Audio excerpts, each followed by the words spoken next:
چیز حکومت کو نہیں کرنی چاہیے، یہ ان کی کریڈیبلٹی کے لیے بالکل اچھی نہیں ہوگی۔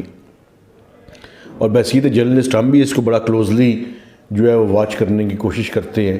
آپ کو یاد ہوگا کہ کچھ عرصہ پہلے انہوں نے کہا جی کہ جو مارکیٹس ہیں ان کے بجائے جو سہولت بازار ہیں ان میں سے بھی آپ ڈیٹا لیں، لیکن وہ بنیادی پرابلم یہ ہے کہ وہ پھر comparing with apple with oranges ہو جائے گا، تو وہ سارے کا سارا جو پی بی ایس کا سسٹم ہے اس کو ڈسٹارٹ کرنا پڑے گا۔ تو اس طرح سے کسی چیز کو کرنے کی ضرورت نہیں ہے۔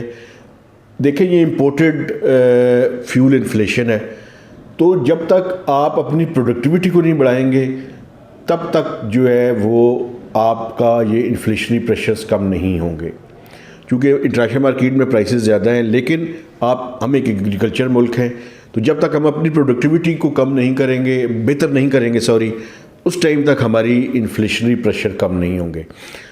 تو انفلیشن، یہ پی او ایل کی پرائسز آپ کو دیکھیں گے کہ یہ بھی حکومت کو بڑھانی پڑیں گی۔ زیادہ حکومت کے پاس اس ٹائم وہ ایبزارب کرنے کی کیپیسٹی ختم ہو چکی ہے، اور آئی ایم ایف کے پروگرام میں اگر ہم نے واپس جانا ہے تو پھر یہ بڑھانی پڑیں گی۔ دوسرا، میں نے چند دن پہلے یہ سٹوری کی تھی اور کہ 1.5 سے 2.5 روپے آئی ایم ایف کا یہ مطالبہ بھی ہے کہ فیول پرائس ایڈجسٹمنٹ جو ہے وہ کی جائے۔ تو نیپرا نے اپنی وہ ہیئرنگ جو ہے وہ کر لی ہے، اور لگتا یہ ہے کہ یہ نومبر دسمبر کے دوران، چونکہ جب اس ٹائم بجلی کی کنزمپشن ذرا کم ہو جاتی ہے تو اس ٹائم یہ پاس آن کریں گی۔ یہ پاس آن کرنے کے علاوہ حکومت کے پاس اس کے بھی کوئی چارہ نہیں ہے۔ یہ بات ٹھیک ہے کہ ابھی تک اس کی باقاعدہ نافذ العمل نہیں ہوا، لیکن یہ چند ہفتوں یا 4 to 6 ویکس کی بات ہے، یہ کرنا پڑے گا۔ تو بجلی کی قیمت بھی بڑھے گی اور گیس کی قیمت بھی آپ کو ونٹر میں بڑھانی پڑیں گی۔ تو ایک انفلیشن کا فریت ہے جس کا پاکستان کے لوگوں کو سامنے۔ اور میں آپ کو ایک بات اور بتاؤں، کل ایک بڑی سینئر فارمر بیوروکریٹ نے مجھے کال کی اور انہوں نے مجھے بتایا کہ وہ اپنی گروسری خود جو ہے وہ خریدتی ہیں، اور انہوں نے کہا کہ میں حیران ہوں کہ پچھلے 40 سال سے میں یہ کام خود کرتی ہوں اور اتنی انفلیشن کا اتنا پریشر مجھے کبھی محسوس نہیں ہوا جتنا انفلیشن کا پریشر آج مجھے محسوس ہو رہا ہے۔ تو اس کا مطلب یہ ہے کہ انفلیشن نے مڈل انکم اور ہائی مڈل انکم جو کلاس ہے اس کو بھی پنچ کرنا شروع کر دیا ہے۔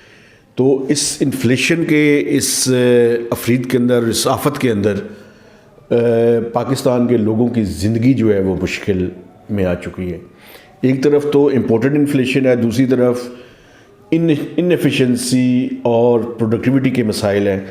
تو ان دونوں چیزوں کی چکی کے درمیان عام بندہ جو ہے وہ پس کر رہ گیا ہے، اور آئندہ آنے والے 6 سے 9 مہینوں میں یہ انفلیشنری پریشر برقرار رہنا ہے۔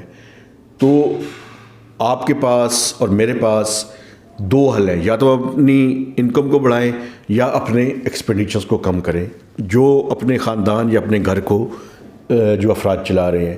اس کے علاوہ تیسرا کوئی حل ان کے پاس نہیں ہے، کیونکہ یہ قیمتیں آئندہ 6 سے 9 ماہ میں کم ہونے والی نہیں ہیں، اور ہم نے تو آئی ایم ایف کے پروگرام میں ویسے ہی داخل ہونے والے ہیں۔